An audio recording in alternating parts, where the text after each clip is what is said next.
गणेश, तुम्ही असंच आमच्या सोबत राहा, पुन्हा एकदा मी येणार आहे आपल्याकडे। आपण यानंतर थेट नालासोपारा भागातली काय स्थिती आहे हे देखील जाणून घ्यायचं आहे। आपल्या सोबत आपले प्रतिनिधी विजय देसाई आहेत सध्या, आणि आपल्या सोबत आपले प्रतिनिधी मनोज कुलकर्णी देखील आहेत, जे मुंबई उपनगरांमधली परिस्थिती आपल्याला सांगणार आहेत। सुरुवातीला विजय यांच्याकडे मी जाणार आहे। विजय, नालासोपाऱ्यामध्ये लसीकरणाची नेमकी सद्यस्थिती काय? लसींचा साठा उपलब्ध आहे का? नागरिक नेमकं आता या सगळ्यामध्ये काय म्हणतायत? विजय। अजिंक्य, मी आता वसईच्या दिवाणमानच्या लसीकरण केंद्रावरती आहे। या ठिकाणी आज दाखवण्यात आलेलं आहे की आज लसीकरण बंद आहे, कारण या ठिकाणी बोर्ड लिहिलेला आहे की आज लसीकरण होणार नाही। त्यामुळे अनेक लोक जे आज लसीकरणासाठी आले होते त्यामुळे त्यांची निराशा झालेली आहे। त्यामुळे खूप लोक नाराज आहेत, कारण जर शासन सांगताय की तुम्ही लसी घ्या आणि रेल्वेने प्रवास करा, जर लसच देत नसली तर लसी कसे काय करणार?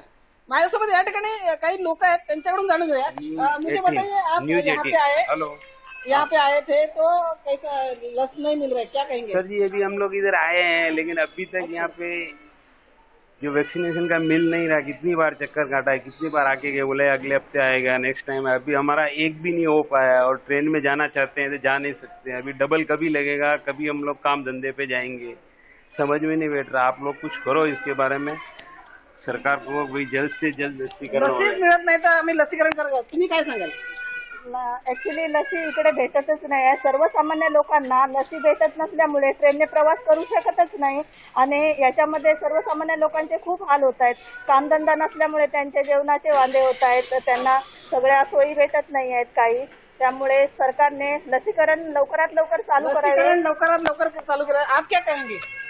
मैं भी यही कहना चाहूंगी कि अगर ट्रेन में आना चालू कर दिया है तो लसीकरण भी जल्दी से जल्दी चालू कर दिया जाए, ताकि हम अपने काम पे जा सकते हैं। लवकरात लवकर लसीकरण करा, त्यामुळे आम्ही कामाला जाऊ शकतो। आप क्या कहेंगे? हम भी यही कहना चाहेंगे कि अगर वैक्सीन लग जाएगा तभी हम कहीं भी जा सकते हैं, हमारे बच्चे भी सुरक्षित रह सकते हैं। लेकिन हमें एक भी नहीं लगा है, नंबर लगा लगा के रोज आना जाना हो जाता है। नंबर लावतात, येतात आणि जातात। आप क्या कहेंगे? अभी एक भी नहीं, जहाँ भी जाओ वहाँ जाओ, आज यहाँ नहीं है। सब जगह जिधर जाओ वहाँ आज बंद है, आज बंद है, सुनने को मिल रहा है। प्रत्येक वेळी बंदचा बोर्ड लावला जातो, अनेक वेळा हे लसीकरण बंद होतं, त्यामुळे वसई विरारकरांचे मोठ्या प्रमाणात हाल होत आहे।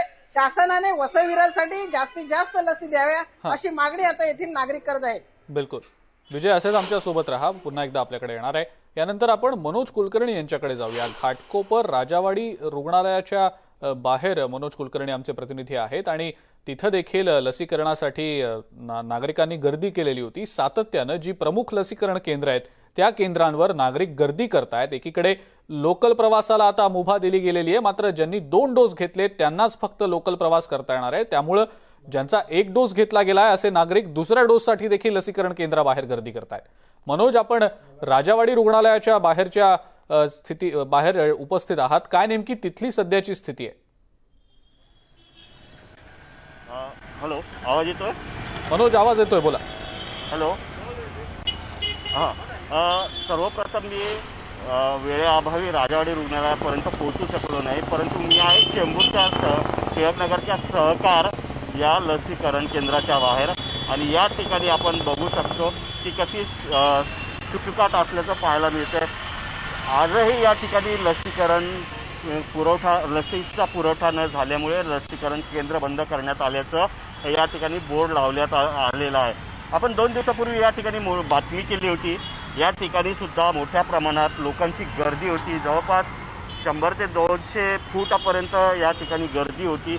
आपण ती बातमी सुद्धा दाखवली होती, परंतु काल आणि आज असे लागोपाठ 2 दिवस या लसीकरण केंद्रावर लसीचा पुरवठा झाला नाही, त्यामुळे हे लसीकरण केंद्र बंद आहे। फक्त हेच लसीकरण बंद आहे अशातली गोष्ट नाही, तर पूर्व उपनगरामधले जे वॅक्सिनेशन सेंटर आहेत, लसीकरण केंद्र आहेत, त्या दोन्ही ठिकाणी काल आणि आज या ठिकाणी लसीकरणाचा पुरवठा झाला नाही, त्यामुळे आज लागोपाठ दुसऱ्या दिवशी हे लसीकरण केंद्र बंद असल्याचं पाहायला मिळतं। एकीकडे मुख्यमंत्र्यांनी काल परवालाच सांगितलं, ज्यांच्या 2 डोस झाले असतील लसीचे त्यांना लोकल प्रवासाची मुभा देण्यात आलेली आहे, परंतु कालपासून मोठ्या प्रमाणात लोक लस घेण्यासाठी लसीकरण केंद्रावर येत असल्याचं पाहायला मिळतंय। पण मुख्यमंत्र्यांनी घोषणा केल्यानंतरच लसीकरण केंद्र मुंबईतले पूर्णतः बंद झालेले पाहायला मिळत आहे. त्यामुळे मुंबईकरांनी जो पहिला डोस झालेला आहे, दुसरा डोस घ्यायचा आहे, परंतु कशा प्रकारे दुसरा डोस मिळेल आणि मग कशा प्रकारे लोकलचा प्रवास करायला मिळेल याची सुद्धा लोकांमध्ये उत्सुकता आहे.